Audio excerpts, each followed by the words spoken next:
దృష్ట్వా పాండవానీకం వ్యూఢం దుర్యోధనస్తదా ఆచార్యమువనంగమ్య రాజా వచనమబ్రవీత్. ధృతరాష్ట్రుడు పుట్టుకతో అంధుడు. దురదృష్టవశాత్తు అతనికి ఆధ్యాత్మిక దృష్టి సైతము లోపించెను. ధర్మ విషయమున తన పుత్రులు తనతో సమానముగా అంధులని అతడు ఎరిగి ఉండెను. పుట్టుక నుండియు ధర్మాత్ములైన పాండవులతో వారు ఒక ఒడంబడికకు రాలేరని అతడు నిశ్చయముగా తెలిసి ఉండెను. అయినను తీర్థక్షేత్రమైన కురుక్షేత్ర ప్రభావమును గూర్చి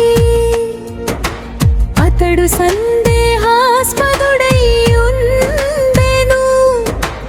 యుద్ధరంగమందలి పరిస్థితిని గూర్చి ప్రశ్నించుటలో అతని అంతరార్థమును సంజయుడు అవగతము చేసి కొనగలిగెను.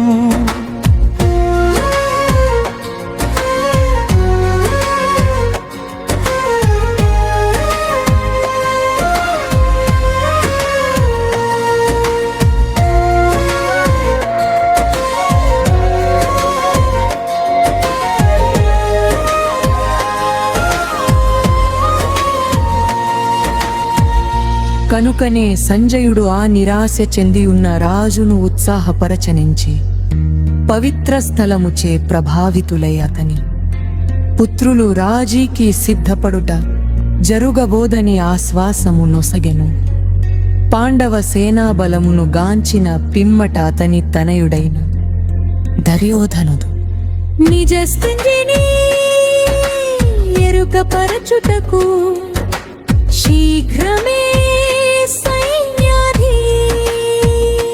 పతి అయిన ద్రోణాచార్యుని చెంతకు చేరనని సంజయుడు ధృతరాష్ట్రునికి తెలియజేసెను. దుర్యోధనుడు రాజుగా పేర్కొనబడినను పరిస్థితి యొక్క తీవ్రతననుసరించి స్వయముగా సైన్యాధిపతి వద్దకు వెడలవలసి వచ్చెను.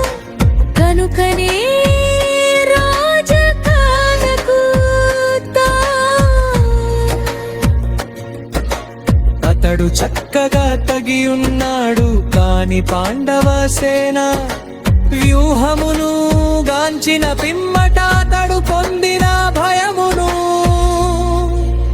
ఆ రాజనీతి నిపుణత మరుగుపరచలేకపోయెను.